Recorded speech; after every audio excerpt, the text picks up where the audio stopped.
Vamos al otro tema que habíamos planteado. Venga. ¿Qué es lo que vamos a hacer con el señor Trump, que cada 15 minutos se está peleando con Xi Jinping, no lo conoce, ¿no? Dice que le está besando el trasero, pues está complicado, pero bueno, creo que finalmente nosotros nos tenemos que poner a trabajar en dos cosas, en fortalecer, por supuesto, nuestro país en materia económica y por el otro lado, el tema que realmente también tenemos, que es el asunto de la seguridad.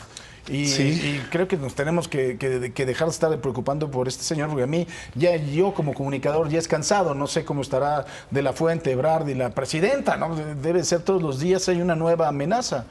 A ver, yo creo que hay que diferenciar lo que él está haciendo en términos de negociación y lo que hace que sí se ha quedado permanente. Sin duda el anuncio de aranceles recíprocos, a mí desde el principio me parecía que era una manera de mandar a la mesa a los países a los que los puso. Si tú lees la orden ejecutiva, que luego eso es la parte que no se hace, la exposición de motivos te explica el pensar de Estados Unidos. Ellos ponen y dicen, ¿sabes qué? Es que tu país me estás poniendo a mí aranceles y por lo tanto yo te respondo con esto.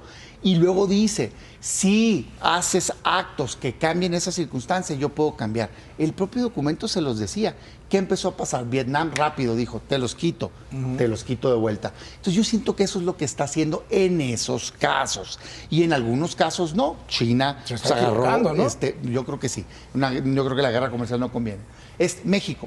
Me parece a mí que se ha celebrado el no aparecer en una lista que no tendrías por qué aparecer, pues.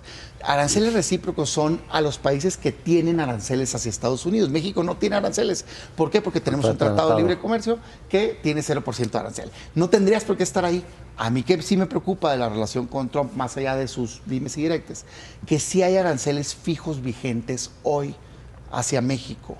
O sea, cuando dicen es que nos fue bien, no, espérate, a ti te los pusieron antes, te los pusieron el 1 de febrero.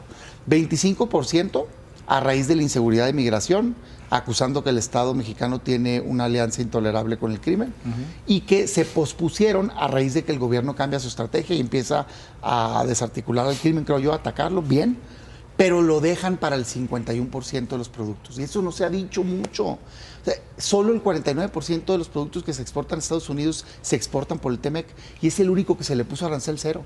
Los demás tienen hoy 25% y no se dice nada. 25% acero y aluminio a todos los países, no hemos logrado quitarlo, México no lo debería de tener porque estamos en el tratado.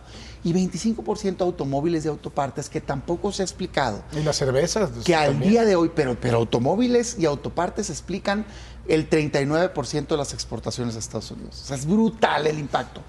Al día de hoy se está cobrando en autos, en autopartes todavía no, porque tienen que sacar un procedimiento, pero en autos, 25% a todo lo que no sea de origen estadounidense. ¿Sabes acero y aluminio. No, en los carros. ¿Sabes cuánto es de origen estadounidense nada más en los carros que exportamos? Sí. 40% en promedio. Al 60% está cobrando. Entonces, traemos un problema. ¿Qué tendríamos que hacer? Bueno, ahorita me elaboro, pero creo yo, primero, quitar esos aranceles injustificados, ¿no? En materia de, por inseguridad, el acero y el aluminio, exigir la defensa del TEMEC en materia de automóviles y autopartes, y fortalecer las condiciones de competitividad de México. Y eso es lo que creo que, si bien hay anuncios, falta mucho. Porque el auto en el 100% está considerado dentro del TEMEC, eso me parece. El 100%, ¿no? O sea, la regla del TEMEC dice, si tú tienes un origen al menos del 75%, depende del producto, no, pero déjame usar ese, de alguno de los países, te dejo pasar con el arancel cero. Ok. Lo que el arancel hizo ahora, es decir, me vale cacahuate tu TEMEC. Lo que no sea de Estados Unidos, del origen de Estados Unidos te lo graba. Y aquí se plantea ahora y se establece una acción de México que para mí me parece que es una acción en donde hay buenas intenciones en el Plan México. Es un plan con 18 líneas de ataque, con 18 planteamientos, a donde buscas una estrategia que ojalá que no se frene ahí, que solo es la sustitución de importaciones. O sea, México sustituir las importaciones para poder tener autosuficiencia. Autosuficiencia alimentaria, autosuficiencia tecnológica, autosuficiencia energética. El planteamiento se queda todavía corto en este momento de saque, porque en el momento de saque lo que te dice, estas son las líneas de acción, pero no te dice cómo vamos a aterrizar estas líneas de acción. No te dice, vamos a incentivar a las pymes, sí, pero por otro lado tienes frenado el emprendedurismo. Te dice, vamos a incentivar a las pymes con financiamiento. ¿Quién le va a dar el financiamiento? Por ahí se menciona Banco de México. Banco de México no puede dar financiamiento. No. Entonces ni siquiera podría participar en ese acuerdo. Todavía eso no se ha aterrizado. Los polos de desarrollo, se deja una parte sí con entrada de turismo, pero otra parte sin entrada de turismo. ¿Qué va a pasar con Trump? Con esto que estaba diciendo Damián. A mí lo que me preocupa es que el efecto ya lo está provocando. Hoy estamos viendo en prensa que nos dice 25% de reducción en las exportaciones. Claro, porque hay muchos que están manejando con manera conservadora y no se quieren arriesgar. Pues si tú mandas el producto y a medio camino te lo van a tasar y te lo van a grabar, mejor te esperas un poquito. Y te vas a esperar a lo mejor 1 o 2 meses. Eso va a tener un freno, sí va a tener una desaceleración. Entonces, ¿qué tendríamos que hacer ahora? Lo que platicamos en este programa y que ya habíamos comentado. Se dijo aquí primero en Paco Sea, hay que tener esa nota. Por favor. Y se dijo bien. Igual que el programa Médico en su casa. El señor va a estar cambiando permanentemente el discurso y va a estar cambiando permanentemente la estrategia. Lo está haciendo, modula. Y hay una parte del trumpismo que es una parte que no es solamente su sobrereacción, que tiene una línea trazada de su planteamiento económico y que hacia allá va, en donde está, por ejemplo, Musk, ¿no?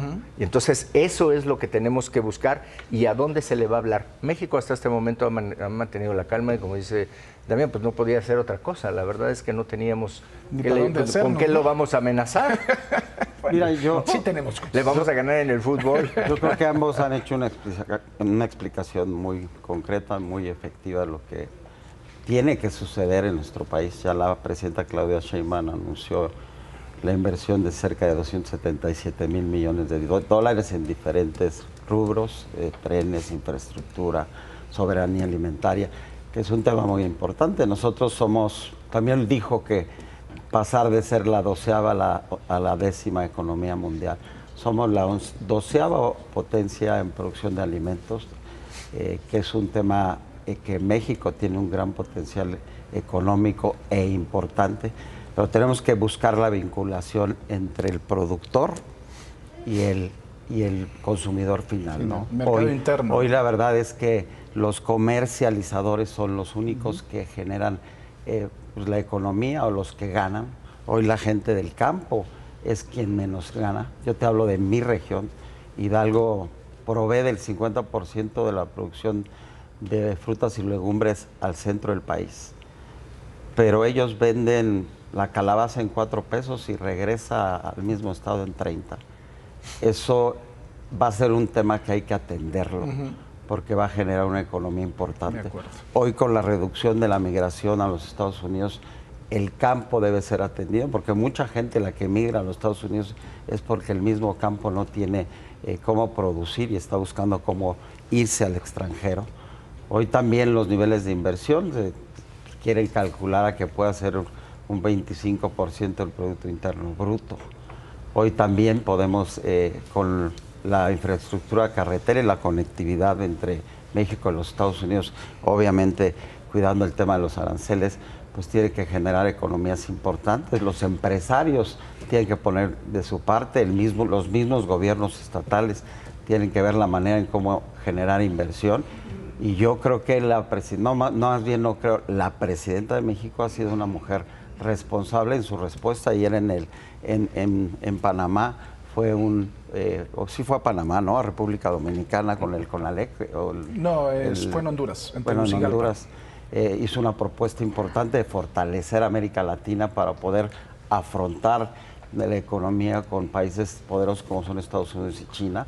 Y eso va a generar que México se convierta en un pilar de desarrollo en los países de Centroamérica Ojo con la revisión del TEMEC, porque ya se están quejando en el Congreso de qué está pasando con el TEMEC, que ese va a ser otro tema que aquí seguramente hay que acelerar la renegociación. Ahí se va. Nos conviene certeza. Pero ya se terminó por hoy nuestra participación. Ya ven, para que hablamos tanto del primer tema. Y además, con la autoridad moral del creador de Médico en su casa, vamos a una pausa. Muchas gracias. Vamos a una pausa. Quédese con Paco Sea, no le cambie. Aquí nos seguimos viendo. Y consuma Médico en su casa. médico en su casa.